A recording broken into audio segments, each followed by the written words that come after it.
রুমার গল্পের আসরে তোমাকে জানাই আবারও স্বাগত। আজ যে ছোট গল্পটি পাঠ করছি তার নাম প্রজাপতির নির্বন্ধ। লিখেছেন সৌরীন্দ্রমোহন মুখোপাধ্যায়। বৃদ্ধ বয়সে পত্নী বিয়োগ হওয়াতে বামন দাস একান্ত কাতর হইয়া পড়িয়াছিল।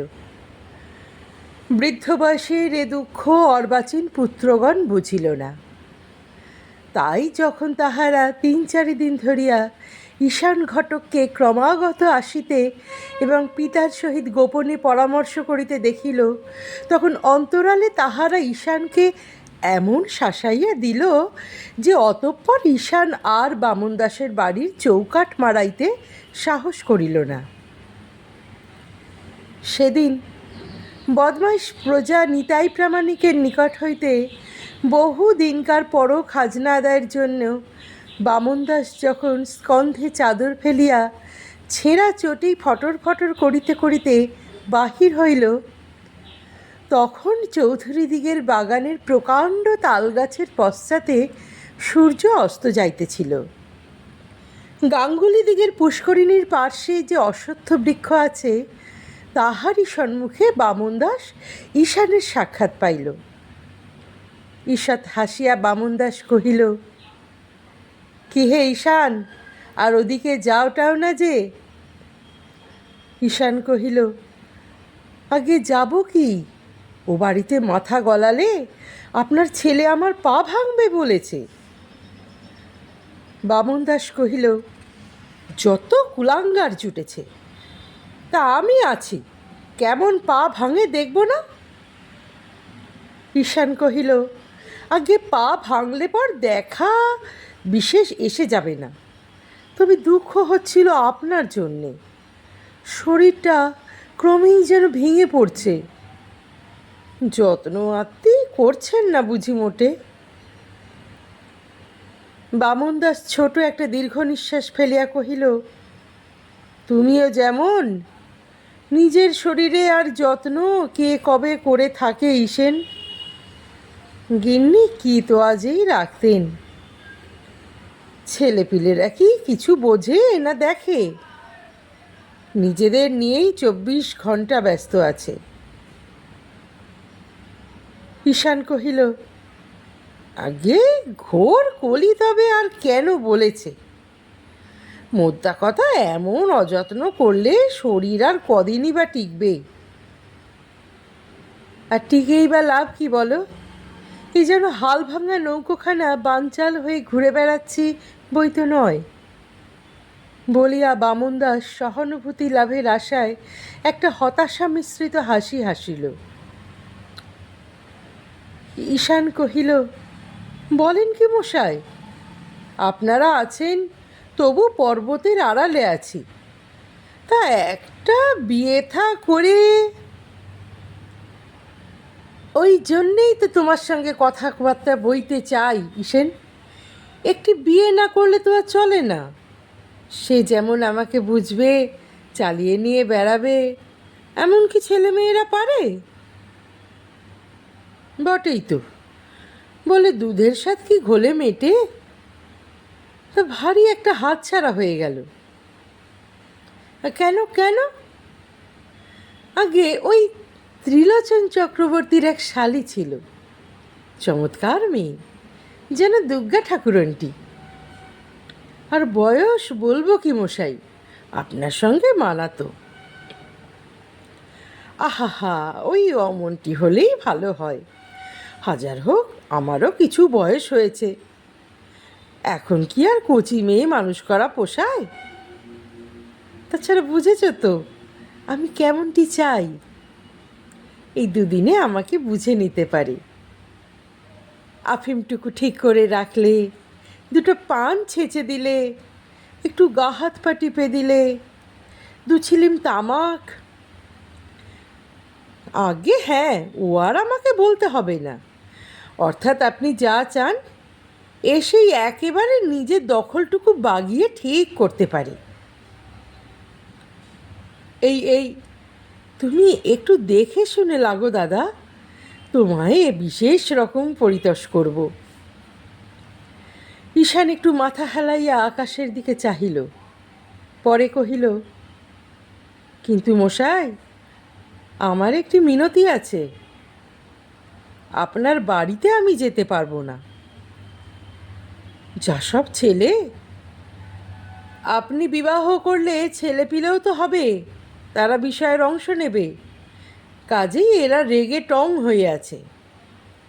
বিয়ের কথা শুনলেই আমার পিঠে লাঠি হাঁকড়াবে, অথচ বাপের বিয়ে দেওয়াটা যে কত দরকার তা বুঝবে না। এই বুড়ো বয়সে সেবা যত্ন করে কে? তার জন্য তো, কি বলেন আপনি? বামন দাস কহিল, কুপুত্রু কুপুত্রু। স্বরে একটা ভীতির আভাস জাগিয়া উঠিতেছিল। একটু কাশিয়া কহিল, কিছু ভেবো না দাদা। ঈশান কহিল, না মশাই, আপনার বাড়ি যেতে পারবো না, পথে ঘাটেই কথাবার্তা কওয়া যাবে এ সম্বন্ধে। বামন দাস কহিল, তুমি একটু উঠে পড়ে লাগো দাদা, আবার সামনে ভাদ্র মাস আসছে, 3 মাস আর ওপাট হবে না। তুমি মনে করলেই সব হবে। বুঝেছ দাদা, এ তো গিন্নি মরেননি, আমাকেই মেরে গেছেন। বটেই তো, বটেই তো। তা আপনি নিশ্চিন্ত থাকুন, যখন ঈশান ঘটক কথা দিয়েছে তখন আর তার নচর হচ্ছে না, এই বলে রাখলুম।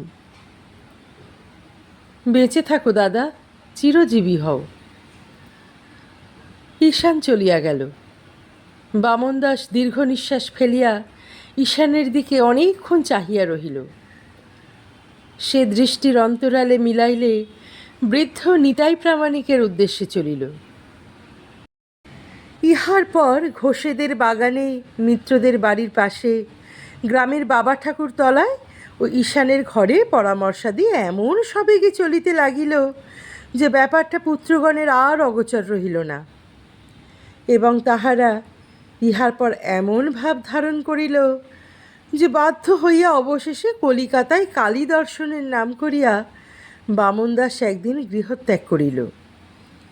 ঈশান আসিয়া স্টেশনে বৃদ্ধের সহিত যোগ দিল। উভয়ে কলিকাতায় আসিল। কলিকাতা বৈঠকখানা বাজারে এক মেশে আসিয়া দুইজনে একটি কক্ষ অধিকার করিল। ঈশান সারাদিন ট্রামে চড়িয়া চিড়িয়াখানা, মিউজিয়াম, ইডেন গার্ডেন দেখে, মধ্যে মধ্যে পাত্রীরও সন্ধান করিয়া ফেলে। বৃদ্ধ বামন দাস সারাদিন তামাকু ঢালিয়া সাজিয়া টানিয়া ঈশানের আশায় পথ চাহিয়া বসিয়া থাকে। মেষের সম্মুখ দিয়া ফিরিওয়ালা হাঁকিয়া যায়, মাতাল হল্লা করে, দপ্তরিরা বই বাঁধে। বর্ষায় কলিকাতার রাস্তা নদীর মতো হইয়া পড়ে। পাড়ার ছেলেরা সেই জলে কলার ভেলা ভেসায়। জানালার মধ্য দিয়া সে তাহাই দেখে। এমন করিয়াই দিন কাটিয়া যায়। একদিন সন্ধ্যার সময় ঈশান শশব্যস্তে আসিয়া কহিল, দাদা ঠাকুর। কেন দাদা? ঈশান আবেগের সহিত চট করিয়া পিরানটা গায়ে তুলে বলে, একটা চাদর ঘাড়ে করো, কিনারা হয়েছে, এখনই যেতে হবে পাত্রী আশীর্বাদ করতে, সেই ভবানীপুরে। বৃদ্ধ বিস্মিতভাবে কহিল, পাত্রী কার? ঈশান চক্ষু বিস্ফারিত কহিয়া বলিল, কার আবার? আপনার। বলেছি, ঈশান যখন মনে করেছে তখন ফসকাবার কি জো আছে? পাত্রীটি সুন্দরী, কুলিনের মেয়ে, বাপের পয়সার জোর নেই, এই 18তে পা দিয়েছে। যেন আস্ত পড়ি গো দাদা ঠাকুর, আস্ত পড়ি। সাজসজ্জা করিয়া বৃদ্ধ পাত্রী আশীর্বাদ করিতে চলিল। পাত্রীটি সত্যিই সুন্দরী। বিবাহের দিন স্থির হইল 27শে শ্রাবণ। তার পূর্বে ভালো দিন নাই। কলিকাতার আকাশ মেঘাচ্ছন্ন হইয়া আসিতেছিল। পাত্রী দেখাশোনায় বিলম্ব হইয়া পড়িয়াছিল। ট্রাম চলাচল বন্ধ হইয়া গিয়াছিল। অগত্যা গাড়ি ভাড়া করিয়া বাসায় ফিরিতে হইল। গাড়িতে বসিয়া বামন দাসের তন্দ্রা আসিতেছিল। তন্দ্রার ঘোরে সে কত বিচিত্র মধুর স্বপ্ন দেখিতেছিল, যেন অগাধ সমুদ্রে সে ভাসিয়া চলিয়াছে। কুল কিনারা দেখা যায় না, তরঙ্গের পর তরঙ্গ তাহাকে গ্রাস করিতে আসিতেছে। বুঝি জীবনের আশা ফুরাইল। এমন সময় আলোক ছটায় চারিদিক ভরিয়া গেল। বৃদ্ধ প্রাণপণ চেষ্টা করিয়া আকাশের দিকে চাহিয়া দেখে এক পরী উড়িয়া আসিতেছে, তাহারই পানে সে আসিতেছে। সীমন্তে সিঁদুরের স্থলে এক উজ্জ্বল নক্ষত্র দপদপ করিয়া জ্বলিতেছে। মাথায় এক রাশি আলোকের ফুল ফুটিয়া উঠিয়াছে। পরী তাহাকে উঠাইবার জন্য হাত বাড়াইয়াছে।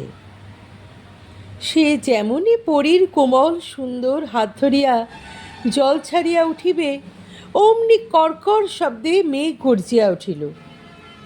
আকাশের বুক চিরিয়া একটা আগুনের রেখা ছুটিয়া গেল। একটা তরঙ্গ আসিয়া সজোরে তাহার মাথায় ঘা দিল। মাথাটা কাঁপিয়া উঠিল। তন্দ্রা ভাঙিলে বৃদ্ধ দেখিল গাড়ির কাঠে মাথাটা রীতিমতো ঠুকিয়া গিয়াছে। চেতনা সঞ্চারে একটা কথা মেঘ গর্জনের মতো বৃদ্ধের বুকে ধ্বনিত হইয়া উঠিতেছিল। পাত্রী দেখিতে গিয়া পার্শ্বস্থ কক্ষ হইতে এক রমণীকে সে বলিতে শুনিয়াছিল, ৭২ বুড়ো, এখনো বিয়ের শখ? ও বুড়ো মিনসে বরের বাপ না ঠাকুরদা? আর একজন কহিল, না গো, এই বর। সঙ্গিনী উত্তর দিয়াছিল, মরণ আর কি, এমন মেয়েটা এই বুড়োর হাতে দেবে? তার চেয়ে থুবড়ো করে রাখলে না কেন? এই কথাটাই বৃদ্ধের বার মনে পড়িতেছিল। গাত্রহরিদ্রার দিন অপরাহ্নে ঈশান আসিয়া কহিল, একটু মুশকিল হইয়াছে। বামন দাসের বুকটা ছ্যাঁত করিয়া উঠিল। সে কহিল, কেন? ঈশান কহিল, ওরা বলছিল বিয়ে তো আমরা দেব, কিন্তু তারপর জামাইয়ের বয়স হয়েছে, যদি ভালো মন্দ হয় তখন আমাদের রাইমণি কি জলে পড়বে? ছেলেরা মারধর করে যদি বাড়ি থেকে তাড়িয়ে দেয়, তার উপায় কি হবে? একটা ঢোক গিলিয়া বামন দাস কহিল, তাই তো ঈশেন, শুভ কার্যের সময় এত মহাবিভ্রাট দেখছি। ভালোই এখন। ঈশান কহিল, মেয়ের মা অত শীত বলেনি। মেয়ের এক মামা আছে, হুগলির আদালতে সে মুক্তারি করে, সেই আজ এসে ফ্যাসাদ বাঁধালে। আর বিশেষত আপনার ছেলেগুলিও তো কিছু সত্যি শান্তশিষ্ট তো নয়। বামন দাস কহিল, তাই তো, উপায় কি করা যায় এখন ঈশেন? তুমিই বলো দাদা, আমার তো শুনে আর হাত পা আসছে না। আহা, এই 2 দিন ভালোই মিটে গেলে মার পুজো দিয়ে আসি গে আমি। ঈশান কহিল, তা দেখুন, এক উপায় আছে। আমি তো আপনার মতের উপর নির্ভর না করেই এক কথা বলে এসেছি। সে মামার যা রোগ, বলে এর একটা নির্ণয় না হলে বিবাহ হতেই পারে না। বলে তার এক কুটুম্বকে আছে কালনায় বাড়ি, সে 1 পয়সা না নিয়ে বিয়ে করতে রাজি আছে। তার বয়স আপনার চেয়েও নাকি ঢের কম। তাছাড়া তার ছেলে নেই, 2টি মেয়ে, তার আবার একটির বিয়েও হয়ে গেছে। বামন দাস মহাশঙ্কিত হইয়া পড়িল। তাই তো, তুমি কি বলেছ? ঈশান কহিল, দেখুন কর্তা, চাল চালতি ঈশেন যে এমন হটবে, এমন ঈশেন আমি নই। আমি অমনি বললুম, সে কি কথা? কর্তা তো দেশে ছেলেদের ত্যায্যপুত্র করে এসেছেন, তারা ওকে দেখে না, শোনে না, তাই তো বিবাহ করছেন। নইলে বিবাহে ওর ইচ্ছাই ছিল না। তা বিবাহ যখন করছেনই, তখন স্ত্রীর জন্য ব্যবস্থা করবেন বই কি। তা আমি তো একটা কথা বলে ফেলেছি। বামন দাস কহিল, কি কথা ঈশেন? ঈশান কহিল, আগে আমি বলেছি বিয়ের রাত্রে লেখাপড়ার কাগজ ঠিক করে রাখবেন। কর্তা একখানা দানপত্র করে আপনাদের মেয়ের নামে সমস্ত বিষয় করে লিখে দিবেন। এই তো কর্তা আমি বলে এসেছি, এক কথা না বললে বিয়ে তো ভেঙে যাচ্ছিল। বামন দাস কহিল, বাহ, বেশ বলেছ, খাসা কথা। আর কি জানো ঈশেন, আমিও তাই ভাবছিলুম, বিয়ে করে একে যদি বাড়ি নিয়ে যাই তাহলে তো ছেলেগুলো তিষ্ঠুতে দেবে না। তাই আমার ইচ্ছে এখানেই ছোট একখানি বাড়ি ভাড়া করে না হয় থাকব। ঈশান কহিল, আরও এক কথা, ওরা বলে দিয়েছেন বিবাহ কলকাতায় হবে না, মেয়ের মামার বাড়ি রিসরে। এখানে লোকজন আসায় খরচ আছে, তাই দেশেতে কাজটা হয়, মেয়ের মামার সেই রূপে ইচ্ছা। তা তা বেশ, আমার কোনো আপত্তি নেই। ঈশান কহিল, তাহলে গোটা কত টাকা দিতে হবে এখন আমাকে? টোপর, চেলির কাপড় এসবগুলো তো কিনে আনতে হবে। লগ্ন হলো রাত্রি 1টার পর, তা 3টে অবধি সময় আছে। আমরা 9:45 গাড়িতে বেরোবো, তাহলেই হবে। বামন দাস ঈশানের হাত ধরিয়া কহিল, দাদা, তোমার ওপরেই সমস্ত ভার দিলুম, তুমিই হলে কর্মকর্তা, যা ভালো হয় করবে। পয়সা করি তোমার কাছে সব দিচ্ছি, যাকে যা দিতে হয়, যা খরচপত্র করতে হয় তুমিই করবে। আমার জন্য দেশের কাজকর্ম ফেলে যেরকম করে বসে আছো, তোমার ঋণ কোনো কালে শোধ দিতে পারবো না। তুমি আর জন্মে আমার কে ছিলে তা বলতে পারি না। ভগবান তোমার ভালো করুন দাদা। বিবাহের দিন সন্ধ্যার পরেই একখানা 2nd ক্লাস গাড়ির মাথায় ট্রাঙ্ক চাপাইয়া বামন দাস ও ঈশান হাওড়া স্টেশনে আসিল। বামন দাসের পরিধানে থান, চেলিখানা পরিয়া স্টেশনে আসিতে বাধিতেছিল। গায়ে গরদের কোট, গলায় কোটের নিচে ফুলের মালা। হাওড়া স্টেশনে তখন লোকে লোকারণ্য, চারিধারে আলো, চিৎকার, গোলমাল। বৃদ্ধ বামন দাসের মনে হইতেছিল যেন তাহার বিবাহের জন্যেই চারিধারে একটা মহাধূম বাঁধিয়া গিয়াছে।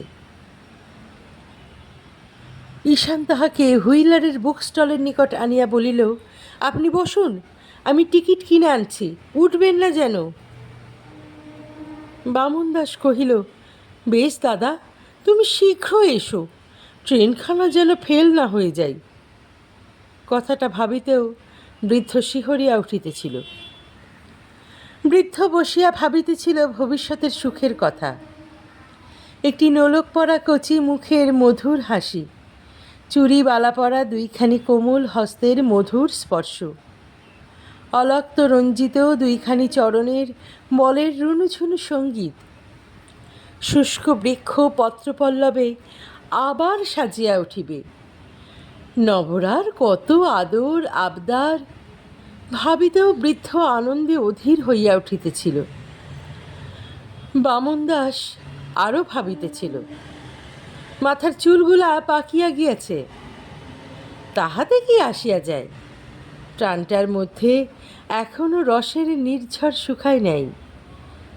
পাকা চুল কলপ লাগাইলেই কালো হইয়া যাইবে, আর দাঁত কয়টা বাঁধাইয়া লইতে কতক্ষণ? মনে একটা অনুতাপ জাগিয়া উঠিল, এই 2 দিনে যদি সুবিধা করিয়া দাঁত কয়টা বাঁধাইয়া লইয়া পারিতাম, চুলগুলার রঙও যদি বদলাইয়া লইতাম। টিকিট কিনিতে গিয়া ঈশান এক গোলে পড়িয়াছিল। অত্যাধিক বুদ্ধি খেলাইতে গিয়া এক টিকিট কালেক্টরের হস্তে পড়িয়া সে বিষম নিগ্রহ ভোগ করিল। কোনো মতে পায়ে ধরিয়া পুলিশের হাত এড়াইয়া সে টিকিট কিনিতে ছুটিল। ঈশানের বিলম্ব দেখিয়া বৃদ্ধ একদিকে অস্থির হইয়া পড়িতেছিল। তখন বাঁশি বাজাইয়া আরও 2-4খানা ট্রেন ছাড়িতেছিল, আসিতেছিল। অগণিত জনপ্রবাহ দেখিয়া বৃদ্ধ আকুল হইয়া উঠিতেছিল। যদি ঈশান তাহাকে লইতে ভুলিয়া গিয়া থাকে। চারিধারে লোক ছুটিয়া ট্রেনের দিকে চলিতেছে। বৃদ্ধের মন ধৈর্য মানিল না, সে অশান্ত হইয়া উঠিল। একটি কুলি আসিয়া কহিল, মোট লেগা নেহি বুড়া বাবু, টাইম তো হো গিয়া, ট্রেন अब भी छूट जाएगा। বৃদ্ধ কথাটি সম্যক হৃদয়ঙ্গম করিতে না পারিয়া কুলির মস্তকে মোট চাপাইয়া ক্ষিপ্র গতিতে ছুটিয়া একেবারে ট্রেনে চাপিয়া বসিল। কোনো মতে স্থান সংগ্রহ করিয়া ঈশানের প্রতীক্ষায় বসিয়া রহিল। ট্রেন যথাসময়ে বংশীধ্বনির সহিত প্ল্যাটফর্ম ছাড়িয়া ছুট দিল। বামন দাসের প্রথমটায় তত ভাবনা হয় নাই। সে ভাবিল রিসরায় নামিয়া ঈশানকে খুঁজিয়া লইবে। পার্শ্বপ্রবিষ্ট ভদ্রলোককে কহিল, মশাই, রিসরা স্টেশনে অনুগ্রহ করে আমায় নামিয়া দেবেন তো? ভদ্রলোকটি সবিস্ময়ে কহিল, রিসরা? আপনি রিসরা যাবেন? আজ্ঞে হ্যাঁ। করেছেন কি আপনি? এই যে পাঞ্জাব মেল, এ তো রিসরায় থামে না। তবে? বলিয়া বৃদ্ধ উঠিয়া দাঁড়াইল। কহিল, কি হবে? কোথায় নামব তবে? আর কোথায় নামবেন? একেবারে বর্ধমানে গিয়ে গাড়ি থামবে, তার আগে আর নামবার উপায় নাই। বর্ধমান? বৃদ্ধের ধারণা ছিল বর্ধমান প্রয়াগের নিকট। সে কত দূর? সর্বনাশ! হায় হায় হায়! এখন উপায় কি? একবার মনে হইল চলন্ত ট্রেন হইতে লাফাইয়া পড়ে। ঈশানের উপর রাগ হইল। সে তাহাকে এমন করিয়া বসাইয়া রাখিয়া শেষে একেবারে মজাইল। হতভাগা বদমাস! বামন দাসের চক্ষু ফাটিয়া জল বাহির হইল। বাবুটি কহিলেন, আপনি বুঝি হাওড়া স্টেশনে আগে কখনো আসেননি? কলকাতায় থাকেন না? বামন দাস কহিল, আজ্ঞে না। বাবুটি কহিলেন, কারুকে জিজ্ঞাসা করে গাড়িতে উঠিতে হয়। কুলি বেটা কি জানতো না কোথায় যাবেন আপনি? আরও একটি ভদ্রলোক চশমা চোখে দিয়া খবরের কাগজ পড়িতেছিলেন।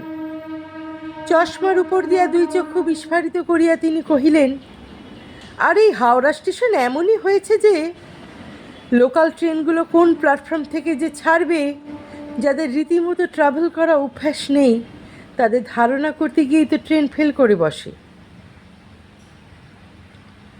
বামন দাসের চোখে সমস্ত জগৎটা ছোট একটা কৃষ্ণবিম্বে পরিণত হইল।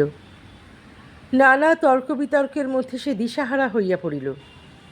তখন ট্রেন দ্রুত গতিতে ছুটিতেছিল। মাঝে মাঝে ক্ষুদ্র স্টেশনগুলি ক্ষীণ আলোক লইয়া বাহিরের বিপুল অন্ধকারের মধ্যে জোনাকির মতো ক্ষীণভাবে জ্বলিয়া উঠিতেছিল। কিন্তু বামন দাস ভাবিতেছিল, উপায় নাই, আর উপায় নাই। বিবাহের সমস্ত আশা বুঝি নির্মূল হইল। হায় রাইমণি! ট্রেন আসিয়া বর্ধমানে থামিলে বাবুর দল বৃদ্ধকে গাড়ি হইতে নামাইয়া দিল। কহিল, স্টেশনে বলুন সমস্ত ব্যাপারটা খুলে, তারপর অধিককার ট্রেন এলে তাইতে করিয়া রিসরা যাবেন। একজন বলিল, 6-7 ঘন্টা পরেই ট্রেন পাবেন। বামন দাস হতবুদ্ধি হইয়া পড়িল। স্টেশনে সংবাদ লইয়া জানিল 6-7 ঘন্টা পরে একখানি প্যাসেঞ্জার ট্রেন আছে, রিসরা পৌঁছাইতে ভোর হইয়া যাইবে। হতাশভাবে বামন দাস একটা বেঞ্চে বসিয়া পড়িল। তাহার চোখের সম্মুখে বিবাহবাটির ছবিখানা বায়োস্কোপের ছবির মতো ফুটিয়া উঠিল। শাঁখ বাজিতেছে, উলুধ্বনি হইতেছে, চারিধারে লোকজন ব্যস্ত সমস্তভাবে ঘুরিতেছে। চেলির কাপড় পরা সিঁথি ময়ূর মাথায় অবগুণ্ঠিতা বধূ পিঁড়ির ওপর মাটির পুতুলটির মতো বসিয়া আছে। বর কোথায়? নাই নাই, সে বেচারা বর্ধমান স্টেশনের প্ল্যাটফর্মে বেঞ্চে পড়িয়া রহিয়াছে। কি গ্রহ! ভোরে আসিয়া প্যাসেঞ্জার ট্রেন যখন রিষড়া স্টেশনে থামিল, তখন বৃদ্ধ শশব্যস্তে গাড়ি হইতে নামিল। সারা রাত্রি জাগিয়া তাহার কোটরগত চক্ষু আরও কোটরে প্রবিষ্ট হইয়াছিল। নামিয়াই দেখে ঈশান দ্রুত ট্রেনের দিকে ছুটিয়াছে। বৃদ্ধের মৃতদেহে যেন নবপ্রাণ সঞ্চারিত হইল। বৃদ্ধ ডাকিল, ঈশেন। ঈশান চমকিয়া ফিরিয়া কহিল, কে, কর্তা নাকি? এ কি, কোথায় ছিলেন সারা রাত্রি? বর্ধমানে। বামন দাসের চোখে সত্যই জল আসিল। তখন বাহিরে গিয়া বৃদ্ধা সকল কথা, দুর্দশার আমূল বৃত্তান্ত খুলিয়া বলিল। ঈশান বলিল, বেশ, আমি টিকিট নিয়ে এসে দেখি আপনি নেই। ট্রেনে উঠলুম, আপনাকে খুঁজে সাড়া পেলুম না। ভাবলুম বুঝি কোথায় আছেন, ঘুমিয়ে পড়েছেন। রিষড়া স্টেশনেও খুঁজে পেলুম না। আরও দু একটা ট্রেন অপেক্ষা করলুম, আপনাকে পেলুম না। তখন এদের বাড়ির দিকে চললুম। পথে কি চিনি, একে জিজ্ঞাসা করে তাকে ধরে কোনো মতে পৌঁছানো গেল। আপনার কথা তুলতেই তারা তো অবাক। আমাকে জোচ্চোর বলে সব তেড়ে এলো। বলে, গায়ে হলুদ দিয়ে জাত নষ্ট করো, কোথাকার ঘাটের মরাকে ধরে এনে বরখানা করা। আমি তো গতিক বুঝে চম্পট দিলুম। তারপর টিপ টিপ করে বৃষ্টি শুরু হলো। আমি না রাম না গঙ্গা বলে শটান ভিজে স্টেশনে এলুম। সারা রাত্রি বৃষ্টির ছাঁট আর মশার কামড় সহ্য করে মশাই সকালে ট্রেনে বাসায় ফিরছিলুম। এমন সময় আপনি ডাকলেন। বামন দাস কহিল, অদৃষ্টের ভোগ সব দাদা। এখন একবার চলো, খবরটা নেওয়া যাক, সে মেয়ের বিয়ে হলো কি না। হ্যাঁ, সেই বৃষ্টির রাতে বর জোগাড় করা সহজ ব্যাপার কি না? তাহলে আর বিয়ে একদিন আপনার জন্যে পড়ে থাকে? বর তো আর দোকানের মুড়ি নয় যে খোলায় চারটি চাল ফেলে ভেজে নিলেই হলো। স্টেশনে গাড়ি ছিল না। একখানা পালকিতে বামন দাস চড়িয়া কহিল, তুমি চলো ঈশেন। ঈশান পদব্রজে চলিল। পাত্রীপক্ষের বাড়ির কাছাকাছি রাস্তা দিয়া দুইজন লোক যাইতেছিল। ঈশান শুনিল, তাহাদের মধ্যে একজন বলিতেছে, সেই রাত্রে কি সর্বনাশ ভদ্রলোকের! ভাগ্যে গাঙ্গুলির ভাগ্নেটিকে পাওয়া গেল, নইলে বুড়ো বরবেটা তো আচ্ছা নাকাল করেছিল। যা হোক, ভদ্রলোকের যাত্রা রইল। আর একজন বলিল, আর মেয়েটারও গতি হইল, নইলে সে বুড়ো বেটার হাতে দেওয়াও যা, ঘাটের মরা ধরে দেওয়াও তাই। ঈশান ভাবিল, কথাটা তো ভালো নয়, কিন্তু কথাটা সে শুনিয়া চাপিয়া গেল। এমন সময় অদূরে শঙ্খ নিনাদ শোনা গেল। বামন দাস কহিল, ও কি ঈশেন, শাক বাজে যে, ব্যাপারখানা কি? আগে বড় সুবিধের বলে তো মনে হচ্ছে না। কারুকে জিজ্ঞাসা করো তো দেখি। একটি বালক খাবার হস্তে দোকান হইতে ফিরিতেছিল। ঈশান তাহাকে ডাকিয়া জিজ্ঞাসা করিল, ও শাক বাজে কোথায় জানো? বালক কহিল, গাঙ্গুলির ভাগ্নের সঙ্গে ওদের রাইমণির কাল রাত্রে বিয়ে হয়েছে। এখন বরকনে বিদায় হবে, বরণ হচ্ছে কি না। বালক চলিয়া গেল। বামন দাস ডাকিল, ও ঈশেন, বলে কি এখন উপায়? ঈশান কহিল, পালকি ফেরানো যাক স্টেশনের দিকে। ভাবনা কি কর্তা, ঈশেন ঘটক বেঁচে থাকুক। শ্রাবণে হলো না, অঘ্রাণের প্রথম তারিখেই প্রজাপতির নির্বন্ধ ঘটে যাবে। পালকিওয়ালা স্টেশনের দিকে পালকি ফিরাইল। বামন দাস পালকির মধ্যে শুইয়া পড়িয়াছিল। তাহার বুকটা ফাটিয়া যাইতেছিল। বিবাহ বাটি হইতে শঙ্খের সঘন নিনাদ মুহুর্মুহু উত্থিত হইয়া তখন নিস্তব্ধ পল্লীটিকে মুখরিত করিয়া তুলিয়াছিল। এবং গতরাত্রে দুই একটা অতৃপ্ত পথের কুকুর নিষ্ফল আক্রোশে থাকিয়া থাকিয়া ডাকিয়া উঠিতেছিল।